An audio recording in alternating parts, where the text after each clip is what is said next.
O Muballigh, for you it's my prayer. O Muballigh, for you it's my prayer. May you keep ascending success stair. O Muballigh, for you it's my prayer.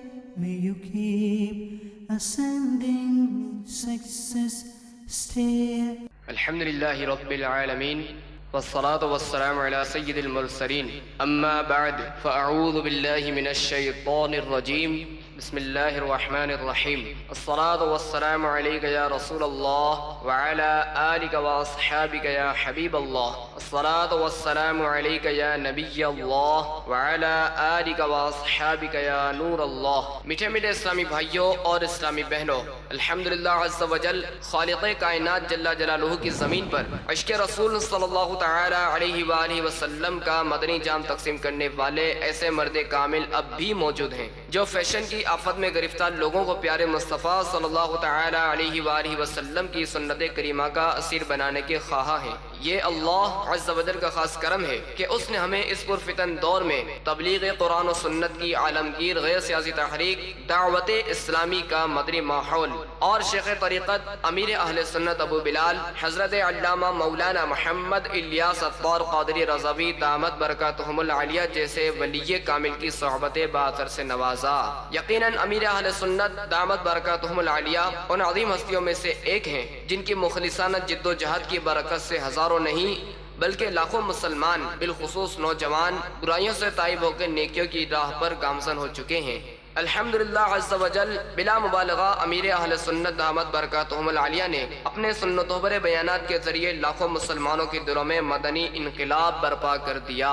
لہذا تمام اسلامی بھائی اور اسلامی بہنیں اس بیان کو توجہ کے ساتھ سماعت فرمائیں۔ الحمدللہ رب العالمین والصلاة والسلام علی سید المرسلین اما بعد فأعوذ باللہ من الشیطان الرجیم بسم اللہ الرحمن الرحیم الصلاة والسلام علیک یا رسول اللہ وعلى آلك وأصحابك يا حبيب الله والصلاة والسلام عليك يا نبي الله وعلى آلك وأصحابك يا نور الله۔ سب سے پہلے جو واقعہ عرض کروں گا وہ ہمارے لیے زیادہ یعنی کہ ندامت کا باعث ہوگا کہ وہ رحمت عالم نور مجسم صلی اللہ تعالی علیہ وآلہ وسلم سے کتنی محبت کرتے تھے اور کس قدر ادب کرتے تھے، اور ان واقعات کے آئینے میں ذرا ہم بھی اپنے آپ کا ملاحظہ کرتے رہیں کہ وہ جس قدر مصطفیٰ سے محبت کرتے تھے صلی اللہ علیہ وسلم اسی قدر ہم اب دنیا سے محبت کرتے ہیں شاید۔ تو آپ دیکھتے چلے جائیں اور ندامت سے ہو سکے تو اشک باری کر کے ورنہ سر جھکا کر دنیا کی محبت کے نقوش اپنے دلوں سے مٹانے کی کوشش کریں۔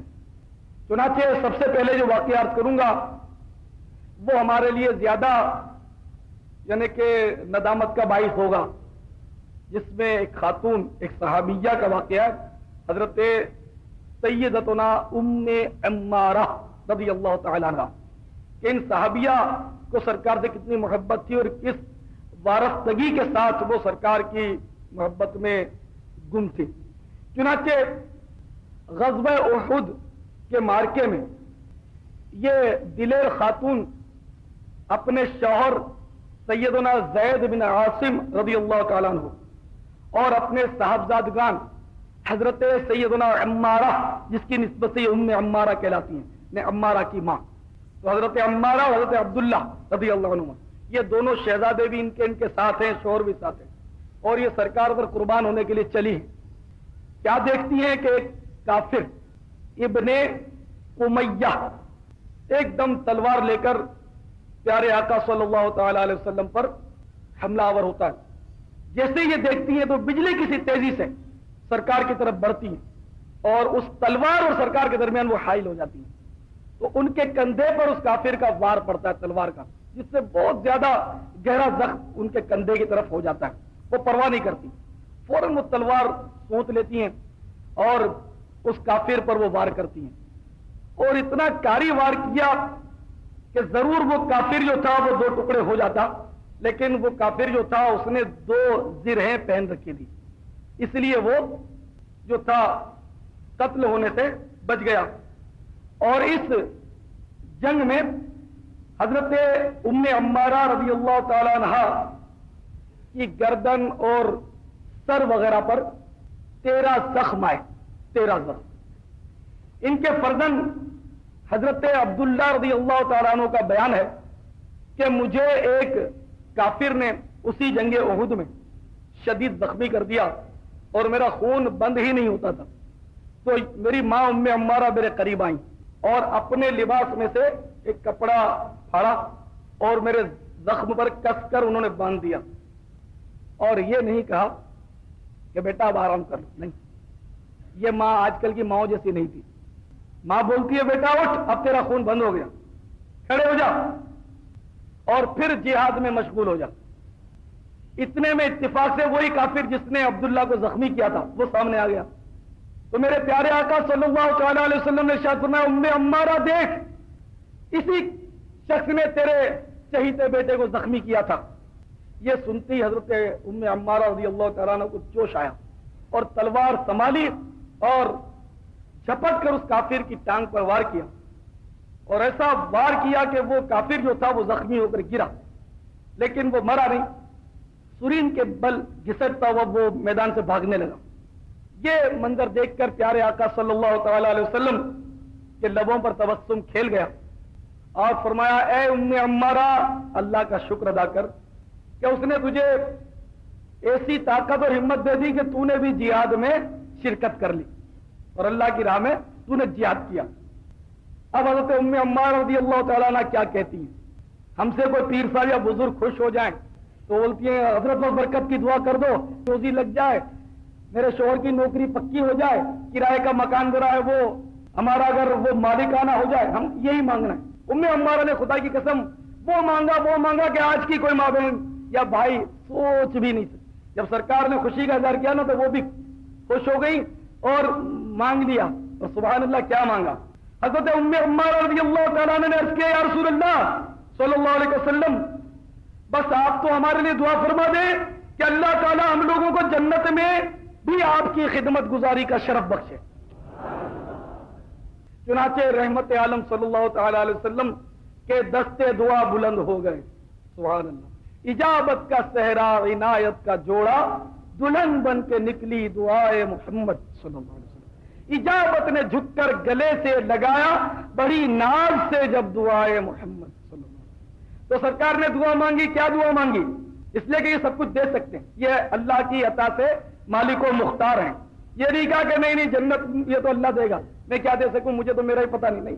بلکہ جیسے ام عمارہ نے جنت میں رفاقت کا سوال کیا، خدمت گزاری کا سوال کیا، تو سرکار نے اللہ تعالیٰ کی بارگاہ میں عرض کیا اللہم اجعلہم رفقائی فی الجنہ، اے اللہ ان سب کو جنت میں میرا رفیق بنا دے. یہ دعا تو ہمیں مطلب ہے کہ دعا کا آداب سکھانے کے لیے سرکار نے فرمائی، جس میں حضرت ربیعہ بن کعب اسلمی رضی اللہ تعالیٰ عنہ نے وضو کے لیے پانی پیش کیا. سرکار خوش ہو گئے اور فرمایا اصل ربیعہ تو اے ربیعہ مانگ، کیا مانگتا ہے؟ تو عرض کی یا رسول اللہ جنت میں آپ کی رفاقت کا طالب ہوں. تو حضور علیہ الصلوۃ والسلام نے فرمایا کہ اے ربیعہ اور مانگ، کیا مانگتا ہے؟ یعنی جنت تو دے دی، اب مزید مانگ، کیا مانگتا ہے؟ تو حضرت ربیعہ نے عرض کیا کہ بس کہ اب تجھ سے تجھی کو مانگ کر مانگ لی ساری کائنات، مجھ سا کوئی گدا نہیں، تم سا کوئی سخی نہیں. جب جنت مانگ لی تو ساری کائنات مانگ لی، بلکہ ساری کائنات جنت میں گھومے، اور کیا مانگنا تھا مجھے. اور جنت میں رفاقت مانگی تھی تو اب مانگنے کی کوئی نعمت رہ نہیں گئی تھی جو ربیعہ مانگتے ہیں. تو سرکار بہرحال سب کچھ دے سکتے ہیں. تو حضرت بی بی ام عمارہ رضی اللہ تعالیٰ عنہ نے جب یہ دعا کرا لی اور سرکار نے یہ دعا کر دی کہ یا اللہ ان کو، ان کے شوہر کو اور ان کے دونوں بیٹوں کو جنت میں میرا رفیق بنا دے، میرا ساتھی بنا دے.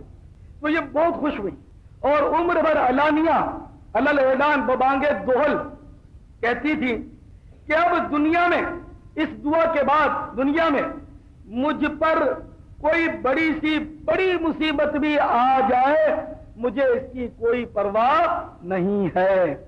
دیکھا کہ یہ خاتون کس قدر بہادر تھیں اور اللہ کے حبیب صلی اللہ تعالی علیہ وسلم سے کس قدر محبت کرتی تھی۔ اور غزوہ احد میں سرکار پر جو وار ہوتے تھے وہ ان واروں کو ہٹاتی تھی، یہاں تک کہ انہوں نے اپنے ایک وار کو تو اپنے جسم پر جھیلا اور بہت گہرا زخم ان کے کندھے پر آیا اور سر اور کندھے وغیرہ پر 13 زخم کھائے، اور بیٹا زخم سے نڈال ہو گیا، خون بند نہیں ہوتا تھا، اپنا کپڑا پھاڑ کر اس کا زخم پر پٹی باندھی اور خون بند کیا، اور پھر بھی آرام کے لیے نہیں کہا، دوائی نہیں پلائی، بلکہ فرمایا بیٹا اٹھ اور جہاد میں مشغول ہو جا۔ ایک یہ مائیں تھیں، ایک آج کل کی مائیں۔ تو بہرحال میرے پیارے اسلامی بھائیوں، آپ نے دیکھا کہ ہمارے پیارے آقا صلی اللہ تعالی علیہ وسلم سے صحابہ کرام کس قدر محبت کرتے تھے کہ سرکار مدینہ راحت قلب و سینہ صلی اللہ تعالی علیہ وسلم کی ایک ایک ادا پر وہ مر مٹنے کے لیے تیار رہتے تھے۔ چنانچہ حضرت سیدنا وہب بن قابوس رضی اللہ تعالیٰ یہ ایک صحابی ہوئے، ان کا کارنامہ بھی بہت پیارا ہے۔ یہ کسی گاؤں میں رہتے تھے اور بکریاں چراتے تھے۔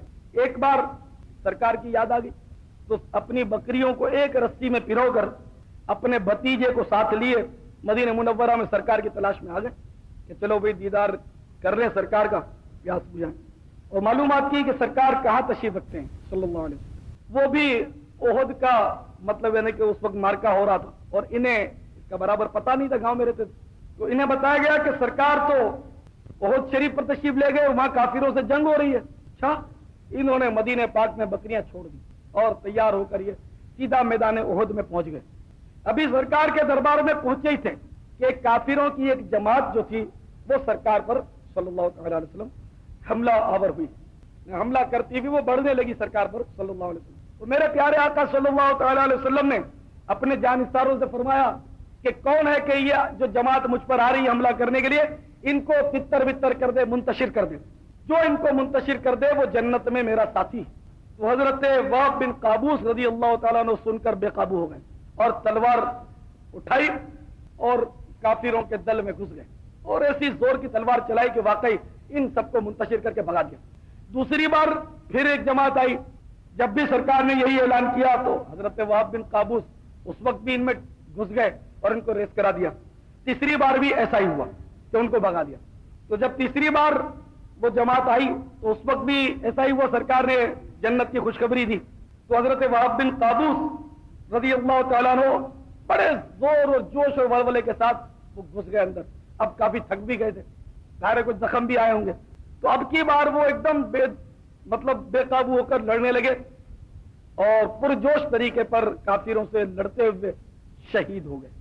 حضرت سیدنا سعد بن ابی وقاص رضی اللہ تعالیٰ عنہ کہتے ہیں میں نے وہب بن قابوس رضی اللہ تعالیٰ عنہ جیسی دلیری اور بہادری کسی کی بھی کسی لڑائی میں نہیں دیکھی، اور شہید ہونے کے بعد میں نے حضور کو دیکھا۔ حضرت سعد فرماتے ہیں رضی اللہ تعالیٰ عنہ کہ حضرت وہب کے سرہانے کھڑے ہیں اور ارشاد فرما رہے ہیں اے وہب اللہ تجھ سے راضی ہو کیونکہ میں بھی تو تجھ سے راضی ہوں۔ اس کے بعد خوش نصیبی دیکھیے وہب بن قابوس کی رضی اللہ تعالیٰ عنہ کہ سرکار مدینہ راحت قلب و سینہ صلی اللہ تعالی علیہ وسلم نے اپنے دستے مبارک سے ان کو قبر میں اتارا اور دفن کیا، حالانکہ میرے آقا صلی اللہ تعالی علیہ وسلم بھی احد شریف میں زخمی ہوئے تھے، پھر بھی وہب پر یہ شفقت فرمائی۔ حضرت سیدنا عمر رضی اللہ تعالیٰ عنہ جو عشرہ مبشرہ میں سے ہیں اور جلیل القدر صحابی، وہ فرماتے ہیں کہ مجھے کسی کے عمل پر اتنا رشک نہیں آیا جتنا رشک وہب بن قابوس پر آیا کہ میرا بھی جی چاہتا ہے کہ کاش میں بھی وہب بن قابوس جیسا اعمال نامہ لے کر اپنے رب کے حضور حاضر ہوں۔ اس قدر مطلب یہ حضرت عمر رضی اللہ تعالیٰ عنہ کی عاجزی ہے بہرحال، اور وہب بن قابوس رضی اللہ تعالیٰ عنہ کی دیوانگی ہے، عشق ہے۔ آپ اندازہ تو لگائیں کہ یہ گاؤں میں تھے، ان کو تو پتا بھی نہیں تھا کہ وہ کوئی احد کی لڑائی بھی ہو رہی ہے، کبھی مسلمان ہو گئے تھے لیکن ان کو زیادہ صحبت نہیں ملی تھی، لیکن جب سرکار کی یاد ستائی تو بکریوں سمیت سرکار کے دیدار کے لیے زیارت کے لیے مدینہ پاک پہنچ گئے، اور جب احد شریف کا پتہ چلا احد شریف چلے گئے، جب لڑائی دیکھی تو یہ لڑنے لگے، اور آپ نے دیکھا کہ کس دلیری اور جاں بازی کے ساتھ انہوں نے جام شہادت نوش کیا، اور سرکار کی کرم نوازی اور شفقت ایمان سے قابل رشک ہے۔ حضرت وہب بن قابوس، اے کاش حضرت وہب بن قابوس کا جہاں پاؤں پڑا تھا اس مبارک پاؤں کے نیچے جو مٹی تھی اس مٹی کا کوئی ذرہ ہم ہوتے کہ اسے عاشق رسول اور اسے جان نثار رسول صلی اللہ علیہ وسلم کے قدموں کو بوسہ لینے کا ہمیں بھی شرف مل جاتا، مگر کریں کیا، نصیب میں تو یہ نامرادی کے دن لکھے تھے کہ آج کل کے دور میں ہم مطلب یہاں جنگلوں میں بھٹک رہے ہیں اور دنیا کی محبت میں الجھے ہوئے۔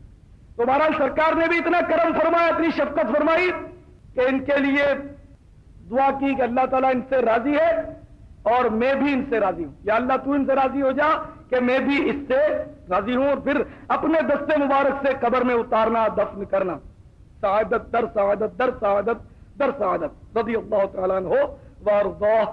تو میرے پیارے سائیں بھائیوں، آپ نے ملاحظہ فرمایا کہ معزز صحابہ سرکار مدینہ صلی اللہ تعالی علیہ وسلم پر کتنا پیار کرتے تھے، کتنی والہانہ عقیدت تھی، کتنا عشق تھا کہ سرکار کے ایک اشارے پر اپنے سروں کو کٹا دیتے تھے۔ اور ایک ہم بدنصیب لوگ ہیں، جان دینا تو بہت دور کی بات ہے، ہمارے خاندان میں بھی کوئی ایسا نہیں سوچ سکتا کہ ہم بھی جان دے دیں۔ تو بہرحال میرے محترم اسلامی بھائیوں، آپ بھی سوچئے، خوب سوچئے، اپنے گریبان میں جھانک کر دیکھیے کہ ہمارا کیا بنے گا۔ ایک تو وہ عاشق تھے جو سرکار کے اشاروں پر اپنے سر کٹا دیتے تھے، ایک ہم نام نہاد عاشق ہیں، نعت پڑھنے کی حد تک عاشق ہیں، نعرہ لگانے کی حد تک عاشق ہیں، صرف نعرے لگانا اور عمل بالکل نہ کرنا، سنت پر ایک بھی دھیان نہ دینا، داڑھی نہ رکھنا، زلفیں نہ رکھنا، نمازوں کو قضا کر دینا، اور پھر صرف نعرے لگانا یا صرف نعتیہ اشعار پڑھنا۔ تو صرف یہ عشق رسول نہیں ہے، نعتیں پڑھنی چاہیے، نعتیں پڑھنا بالکل عشق رسول کا ذریعہ، اس میں کوئی شک نہیں۔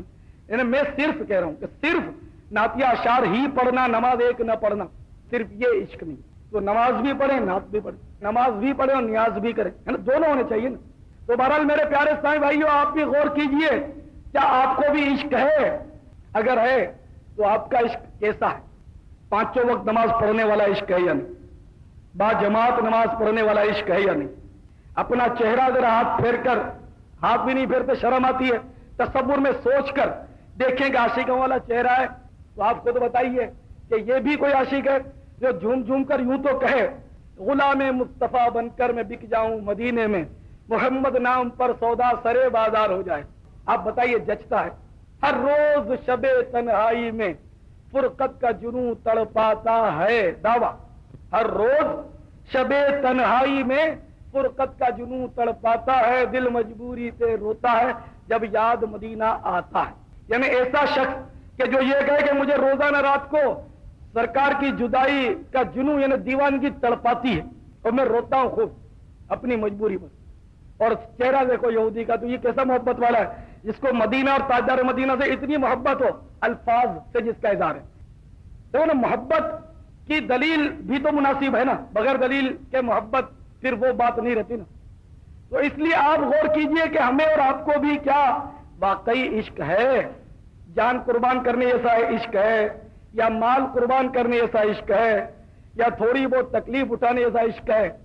تو ان تینوں معاملے میں ہم فیل ہو گئے۔ ایک بار میرے پیارے آقا صلی اللہ تعالی علیہ وسلم باہر تشریف لائے، چہرے زیبا پر بھوک کے آثار تھے، بھوک۔ ایک صحابی رضی اللہ تعالیٰ عنہ سے گزرے، جب پیارے آقا صلی اللہ تعالی علیہ وسلم کے چہرے زیبا پر آثار بھوک نمایاں دیکھے، وہ تڑپ گئے۔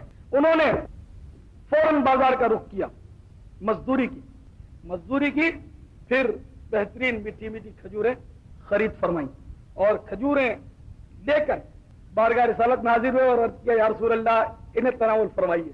سرکار تو روشن ضمیر سمجھ گئے تھے، تو آپ نے فرمایا کیا تم نے میری محبت کی وجہ سے ایسا کیا مجھے بھوکا دیکھ کر؟ عرض کیا یا رسول اللہ صلی اللہ علیہ وسلم اگر آپ سے محبت نہ ہوتی تو میں یہ کیوں کرتا؟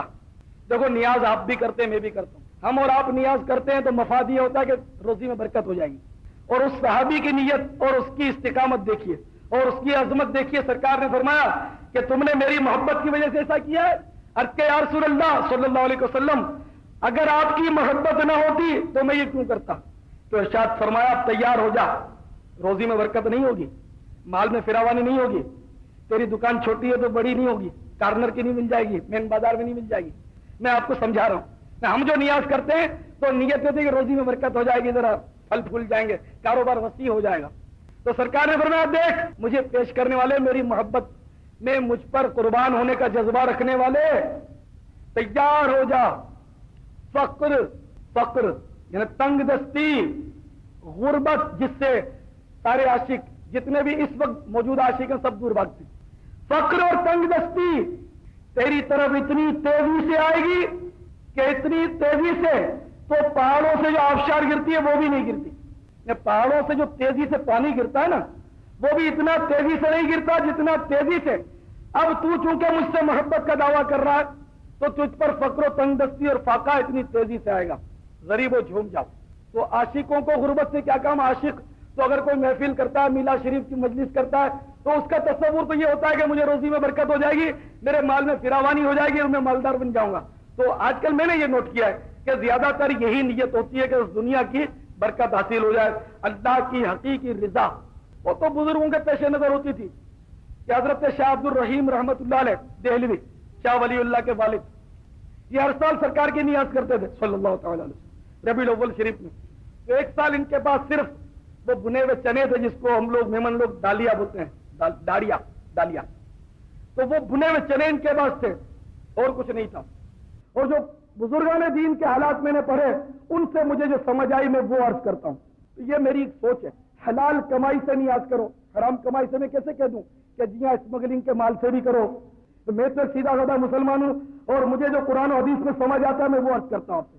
اگر دعوت اسلامی بالکل عام ہو گئی اور بچے نے دعوت اسلامی کا پیغام قبول کر لیا تو انشاءاللہ پھر کسی کو ہماری طرف انگشت نمائی کا موقع نہیں ملے گا کہ یہ حقیقی عاشق رسول ہیں کہ جو واقعی سرکار کے عشق کا دعویٰ بھی کرتے ہیں اور عملی طور پر اس کا ثبوت بھی فراہم کرتے ہیں، اور یہ عشق رسول کی چلتی پھرتی تصویر ہے۔ فلا اتنا تو ہو جاؤں میں تیری ذات علی میں، یا رسول اللہ آپ کے عشق و محبت میں گم ہو کر، آپ کی سنتوں پر مر مٹ کر، فلا اتنا تو ہو جاؤں میں تیری ذات علی میں، مجھے جو دیکھ لے اس کو تیرا دیدار ہو جائے۔ یعنی یا رسول اللہ آپ کی سنتوں پر عمل کرتے کرتے، آپ کے عشق میں رو رو کر، آپ کے عشق میں تڑپ تڑپ کر میری حالت ایسی ہو جائے کہ جو مجھے دیکھے یہ سوچنے پر مجبور ہو جائے کہ جب غلام کی حالت یہ ہے تو اس کے آقا کی شان کیسی ہوگی، جس کی محبت میں یہ رو رہا ہے، جس کی محبت میں یہ قربان ہو رہا ہے اور اپنی عقل کو بالکل دخل نہیں دیتا، آقا جیسے کہتے ہیں وہ کرتا ہے، آقا کی جو سنت ہے یہ کرتا ہے۔ پورا خاندان ایک طرف ہے کہ تو داڑھی منڈا دے، یہ کہتا نہیں میرے آقا نے داڑھی رکھی تھی اس لیے میں نے رکھی ہے۔ پورا خاندان کہتا ہے کہ ہماری ناک کٹ گئی، تو نے زلفیں کیوں رکھا لی، یہ کہتا نہیں میرے آقا نے زلفیں رکھی تھی میں رکھتا ہوں۔ انہیں ایسا غیرت مند بن جائے، لیکن اب ایسا غیرت مند تو کوئی ہوگا۔ اب تو یہ سب ہنستے، اگر ان کو داڑھی کا کہو ہنستے، زلفوں کہو تو ہنستے، اور امامے کہو تو امام شریعت نہیں رکھتے۔ داڑھی رکھنے والے نادان بھائیوں کو میں دیکھتا ہوں کہ داڑھی رکھنے کے باوجود ننگے سر، داڑھی رکھ کر ننگے سر پھرتے، تو اس کا مطلب یہ نہیں کہ اب داڑھی کو بھی صاف کر دو، نہیں، اب جب داڑھی الحمدللہ آپ نے بڑھائی تو سرکار کا امامہ بھی سجا لو۔ میرے آقا صلی اللہ تعالی علیہ وسلم نے اپنے سر اقدس پر ٹوپی پر امامہ باندھا، ٹوپی پر امامہ شریف سجانا یہ سنت ہے۔ تو میرے مسلمان بھائیوں آپ باندھو، کہ حدیث شریف میں فرمایا کہ امامہ باندھو تمہارا علم بڑھے گا، تمہارا وقار بلند ہوگا، اور آج وقار تمہارا دھول میں مل گیا، امامہ تم باندھتے نہیں ہو، تمہارا وقار تمہاری عزت خاک میں مل گئی، اب کافر تمہاری گردن پر سوار ہیں، جس طرح چاہتے ہیں تمہیں دبا دیتے ہیں، ٹھیک ہے مت باندھو، وقار گم ہو گیا۔ سرکار نے فرمایا ایمان سے وہ حق ہے، ہماری عقل میں آئین ہے، سرکار نے فرمایا حق ہے، امامہ باندھو تمہارا وقار بلند ہوگا، تو تم نے امامہ اتار دیا، تمہارا وقار نیچے ہو گیا بلند ہونے کی وجہ۔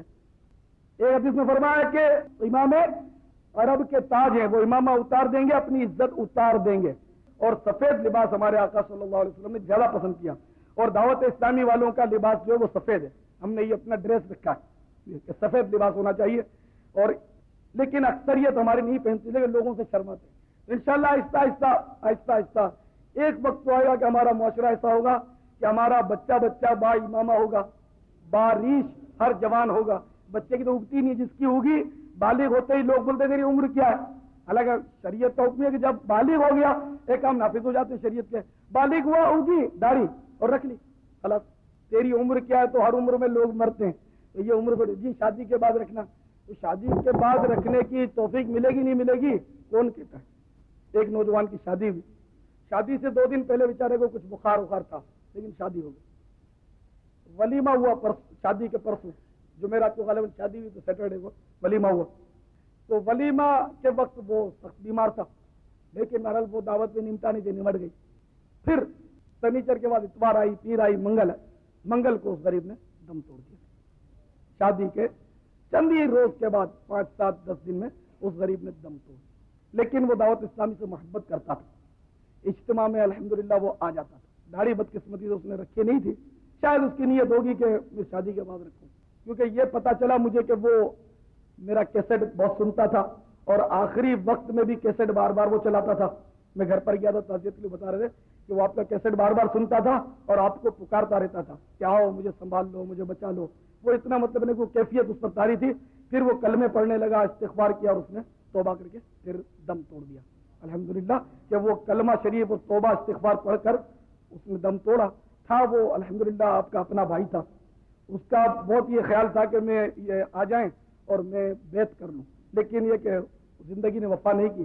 تو اس لیے نیک کام میں جلدی کرنی چاہیے. لوگ بولتے نا میں بھائی ابھی تو ٹائم پڑا, ابھی تو زندگی پڑی ہے, فلاں پڑا ہے, اس غریب کو نصیب. پھر تو الحمدللہ اس کے گھر میں اس کے والد صاحب, اس کے بڑے بھائی جن کی ان کے ساتھ ہی شادی ہوئی تھی, وہ 2-3 اور بھائی جو کسی نے بھی داڑھی نہیں رکھی تھی, جنہوں نے, سب کو میں نے سمجھایا, سب نے مجھے وعدہ کیا کہ الحمدللہ اب سب کے سب ہم داڑھی رکھ لیتے ہیں. اللہ تعالیٰ ان سب کو استقامت دے. تو یہ کہ میرے بھائیوں زندگی کا کیا بھروسہ, آپ کہیں میں شادی کے بعد رکھوں گا یا شادی کے بعد فلاں کام کروں گا, مبلغ بنوں گا, یہ بنوں گا, وہ بنوں گا, لیکن زندگی کا کیا بھروسہ, آپ کو کیا پتا. ابھی تو آپ کی منگنی بھی نہیں ہوئی ہے, تو کیا ضروری ہے کہ آپ کی منگنی ہوگی, ہو گئی تو کیا ضروری ہے کہ آپ کی شادی ہوگی, شادی بھی ہوگی تو کیا ضروری ہے کہ آپ کا ذہن جو اس وقت ہے وہ پھر رہے گا. ہو سکتا ہے آنے والی آپ کو بگاڑ دے, یہ بھی ہوتا ہے. آنے والیاں کئی بار وہ نیک لوگوں کو بگاڑ دیتی ہیں. اتنی فیشن پرستی ان میں ہوتی ہے بعض اوقات, ہر وقت نہیں بلکہ اکثریت. فیشن تو آپ کو پتا ہوتی ہے, تو اس کے لیے درد سر بن جاتا ہے. وہ بولتی ہے کہ میں نے تیرے کو جب تیری داڑھی نہیں تھی اس وقت شادی کی, تو جیسا سیمپل دکھایا وہی مال چاہیے مجھے, تو آپ کیا کرو. ایسے بھی ملے مجھے کیس, مذاق کے علاوہ میں عرض کر رہا ہوں کہ تیری پہلے داڑھی نہیں تھی, اب تو نے یہ کیا کر لیا, اور اٹھ کر چلی جاتی. تو آپ شادی کے بعد رکھو اور یوں آزمائش پڑ جائے, پھر بیوی کی خاطر اللہ رسول کے حکم کی تم نافرمانی کرو, داڑھی منڈوا دو. تو اس لیے پہلے رکھ لو, تو جو آئے گی وہ دیکھ کر آئے گی تو انشاءاللہ سنبھل کر رہے گی. پہلے سے ہی دیکھ کر آئے گی تو وہ سنبھل کے رہے گی. پہلے نہیں دکھائی بعد میں تو بولے گی میرے ساتھ فراڈ ہوا ہے اور دھوکہ ہوا, تو آپ کیا کرو. نعوذ باللہ پھر وہ کفریات بکے گی تو داڑھی مبارک کو گالیاں دے گی, توہین کرے گی سنت کی, تو آپ کیا کرو. جہالت تو ہے, دیر تھوڑی لگتی ہے گالی دیتے ہوئے, معاذ اللہ. یہ تو عام طور پہ کہہ دیتے ہیں لوگ کہ تجھے داڑھی اچھی نہیں لگتی, معاذ اللہ. داڑھی کی توہین نہیں, سنت اچھی نہیں لگتی, معاذ اللہ. کیسے ہو سکتا ہے, کیسے ہو سکتا ہے. مسلمان کو تو کبھی ایسا مطلب جو جملہ زبان پہ نہیں آ سکتا کہ سنت اچھی نہیں لگتی. نعوذ باللہ وسوسہ کسی کو آیا بھی تو وہ اپنے دل میں اس کو مطلب ہے کہ وہ دفن کر دے گا, زبان پہ کبھی نہیں لائے گا, اور وہ ذہن بھی نہیں جمائے گا, ذہن دل سے بھی وہ دور کرے گا کہ نہیں رسول اللہ کی ہر سنت اچھی ہے, خلاص ہر سنت اچھی ہے. بس وہ صحابہ کرام محبت کر گئے, اور عشق کرنے والے, محبت کرنے والے اپنے اپنے مزارات میں چلے گئے. اب تو میرے پیارے سائیں بھائیوں بس نام و نمود, دکھاوا, نمائش اور ریاکاری کا دور ہے.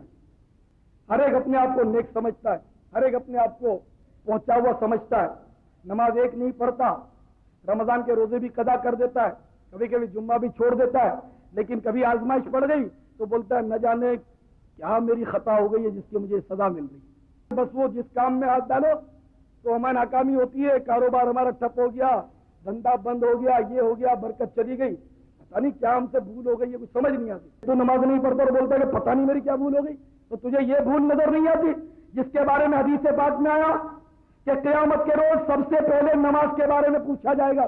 اگر نماز درست ہوئی تو باقی اعمال بھی درست ہوں گے, اگر یہی بگڑی تو باقی اعمال بدرجہ اولا خراب ہوں گے. تو روزے محشر کے جہاں گداس بود اولی پرسیش نماز بود. مسلمان پر سب سے پہلا فرض تو نماز ہے. نماز پڑھتا نہیں پھر کہتا پتہ نہیں میری کیا بھول ہو گئی. شیطان بھی کہتا اندھا کر دیتا ہے انسان کو, داڑھی منڈاتا ہے پھر بھی کہتا ہے پتہ نہیں کیا بھول ہو گئی. یہ داڑھی تو نے منڈی بھی حرام فعل ہے تیرا, اور 24 گھنٹے یہودیوں جیسی شکل ہے, پھر کہتا ہے کہ پتہ نہیں میری کون سی بھول ہو گئی. تو یہ تیری بھول تجھے نظر نہیں آتی. دو ٹکڑے تو گالیاں بکتا ہے تجھے بھول نظر نہیں آتی. بات بات میں جھوٹ بولتا ہے تو یہ تیری بھول نظر نہیں آئی. بات بات پر تو وعدہ خلافی کرتا ہے, ماں کو ستاتا ہے, باپ کا دل دکھاتا ہے, بچوں کو دین سکھانے سے روکتا ہے, صرف دنیا پڑھاتا ہے, صرف دنیا پڑھاتا ہے, قرآن نہیں پڑھاتا, قاعدہ نہیں پڑھاتا, سنتیں نہیں سکھاتا, اس کو نماز کی ترغیب نہیں دلاتا.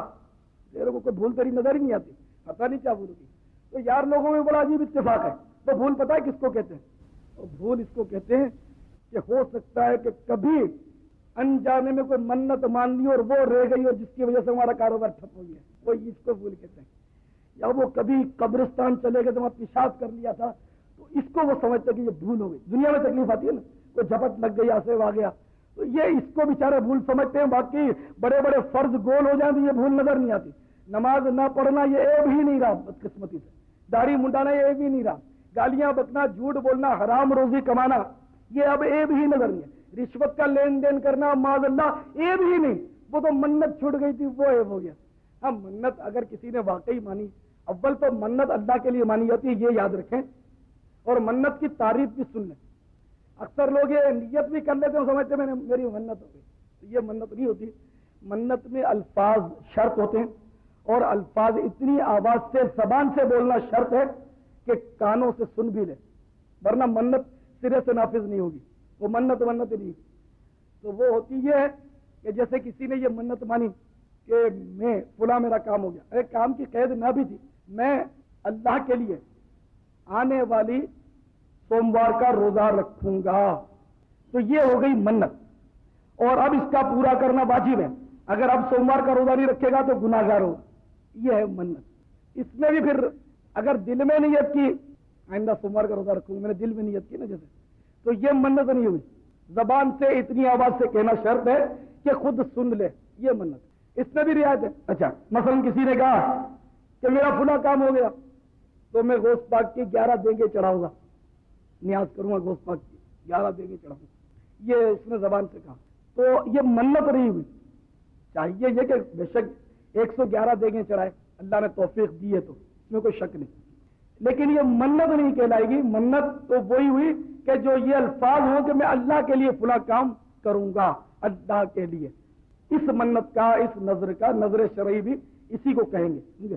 تو یہ مطلب ہے کہ واجب ہو جائے گی پوری کرنا, ورنہ مطلب یہ کہ وہ واجب نہیں ہوتی منت. خدا کے واسطے مطلب ہے کہ شیطان کو چھوڑیں اور اللہ تعالیٰ اور اس کے حبیب صلی اللہ تعالیٰ علیہ وسلم کی طرف رجوع کریں کہ صحابہ کرام تو اللہ کے پیارے حبیب صلی اللہ تعالیٰ علیہ وسلم کی ایک ایک ادا پر مر مٹتے تھے, اور ان مسلمانوں کو کیا ہو گیا. مثال کے طور پر حدیثوں میں آتا ہے کہ صحابہ کرام جب بارگاہ رسالت میں پیش ہوتے تھے تو وہ کھانا کھاتے وقت جب موقع آتا کہ کھانا کھاتے تو سرکار جب تک شروع نہ کرتے تھے وہ کھانا شروع نہیں کرتے, اتنا ادب کرتے تھے, اتنا عشق ہوتا. اور ان کے یہاں جب بچے ہوتے تھے, بہت سارے صحابہ کرام کے واقعات کتابوں میں لکھے, ان کے یہاں جب چھوٹا بچہ ہوتا تھا تو سب سے پہلے اس کو اٹھا کر سرکار کی گود میں پیش کرتے تھے, سرکار کی خدمت میں پیش کرتے تھے, اور سرکار ان کے سر پر دستے مبارک پھیر دیتے اور برکت کی دعا کرتے, کھجور چباتے, اور کھجور چبا کر پھر اس منع کے, مدینے کے منع کے منہ میں رکھ دیتے. اس کو تحنیک کہتے ہیں, تحنیک.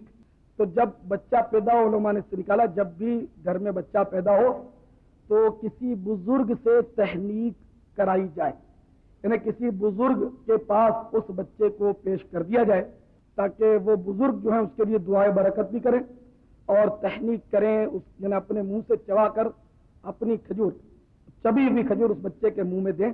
جیسے کہ حضرت عبداللہ بن زبیر رضی اللہ تعالیٰ عنہ جب پیدا ہوئے تو ان کی والدہ حضرت اسماء رضی اللہ تعالیٰ عنہ ان کو لے کر آئیں اور سرکار کی گود میں رکھ دیا صلی اللہ علیہ وسلم. آپ نے کھجور منگا کر چبائی اور اس کو ان کے منہ میں ڈال دیا, پھر برکت کی دعا دی. صلو علی الحبیب صلی اللہ تعالی علی محمد. O Muballigh, for you it's my prayer. O Muballigh, for you it's my prayer. May you keep ascending success stair. O Muballigh, for you is my prayer. May you keep ascending success stair.